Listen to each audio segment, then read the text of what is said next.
ஜீவனளிக்கும் தேவனாம் வல்ல ஆண்டவராகிய இயேசு கிறிஸ்துவின் இனிய நாமத்தில் அதிகாலை வேளையில் கர்த்தர் அளித்ததோடு கூட உங்களை சந்திக்கும் உங்கள் அன்பையா. இன்று யோசுவா 5:1.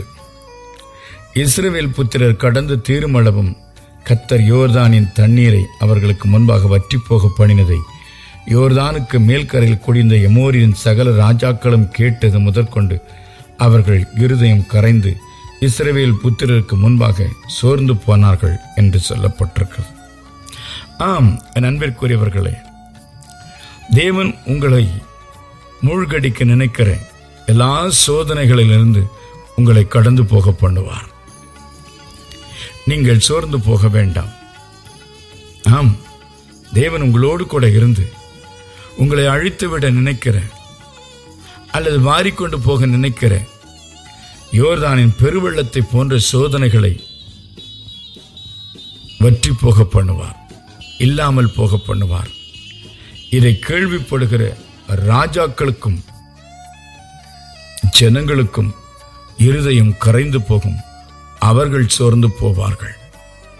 ஆம், நாம் கரையேறி வந்துவிட மாட்டோம் என்று உலகம் பார்த்து கொண்டிருக்கிற வேளையில் நம்மை கரையேறச் செய்கிற ஆண்டவர் நம்மோடு கூட இருக்கிறார். அவர் நமக்கு செய்கிறதை கேள்விப்பட்டு ராஜாக்களின் இருதயம் கரைந்து சோர்ந்து போவார்களாம். ராஜாக்கள் சோர்ந்து போக வேண்டிய காரியங்களை செய்கிற ஆண்டவர் உங்களோடு கூட இருக்கிற பொழுது நீங்கள் சோர்ந்து போவது நியாயம்தானோ? ஆம், இதுவரை உங்களை நடத்தி வந்ததான எபினேசர் இனிமேலும் உங்களை நடத்துகிறவராய் இருக்கிறார். யோர்தானின் பெருவெள்ளம் நீங்கள் கரையேறும் மட்டும், கடந்து தீரும் மட்டும், உங்கள் கால்கள் நனையாதபடிக்கு, உங்களை வாரிக்கொண்டு போகாதபடிக்கு தேவன் உங்களோடு கூட இருக்கிறார். அவ்வளவுதான். நீங்களும் உங்கள் குடும்பமும் மூழ்கி போவீர்கள் என்று எண்ணிக்கொண்டிருக்கிறதான உலகத்தின் எவ்வளவு பெரிய மனிதர்களாயிருந்தாலும் சரி, அவர்கள் ஒன்றும் நடவாததினால் உள்ளம் சோர்ந்து போவார்கள், இருதயம் கரைந்து போவார்கள். அவர்கள் ராஜாக்களானாலும் அதிபதிகளானாலும் தேவன் உங்களை மூழ்கி போகாதபடிக்கு கரையேற பண்ணுவார். இந்த சோதனைகளில் நீங்கள் மூழ்கி போவதும் இல்லை, அந்த சோதனைகள் உங்களை வாரிக்கொண்டு போவதும் இல்லை. அவைகள் இல்லாமல் போக பண்ணும்படியாய் தேவன் உங்களோடு கூட இருக்கிறார்.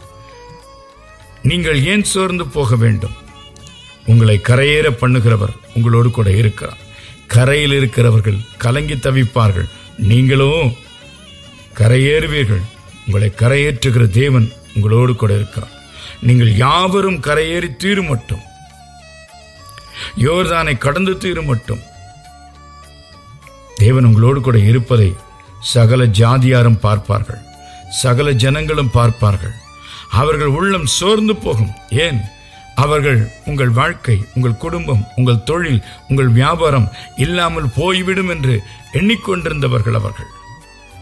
ஆனால் தேவனோ உங்களை கரையேற பண்ணி அவர்கள் இருதயத்தை சோர்ந்து போக பண்ணுகிறபடியினால் நீங்கள் சோர்ந்து போவது நியாயமோ? கர்த்தர் உங்களை கடந்து போக பண்ணுவார். பயப்படாதிருங்கள். ஜெபிக்கலாமா? அன்பின் பரலோக பிதாவே, பல நேரங்களில் சோதனைகள் நிமித்தமாய் நாங்கள் சோர்ந்து போகிறோம். உலகம் எங்களை பார்த்து கொண்டிருக்கிறது, உறவுகள் எங்களை பார்த்து கொண்டிருக்கிறது. நாங்கள் மீள்வோமா, மடிந்து போவோமா என்று சொல்லி உள்ளத்துக்குள்ளே வேதனையோடு கூட இருக்கிற ஒவ்வொருவருக்கும் நீ கொடுக்கிற தீர்க்க தரிசனமான வார்த்தைக்கு நன்றி செலுத்துகிறோம். நீ உம்முடைய பிள்ளைகளாகிய எங்களை கரையேற பண்ணி நாங்கள் இந்த உபத்திரத்திலிருந்து கடந்து தீரும் அளவும் நீர் எங்களோடு கூட இருந்து கிரியைகளை நடப்பித்து எங்களை ஏளனமாய் எண்ணின எல்லாரும் வெட்கமடைந்து சோர்ந்து போகத்தக்கதாய் நீ கிரியை செய்வதற்காய் நன்றி செலுத்துகிறோம். எங்களை தாழ்த்துகிறோம். கர்த்தராகிய இயேசு கிறிஸ்துவின் நாமத்தில் ஜெபம் கேளும் நல்ல பிதாவே.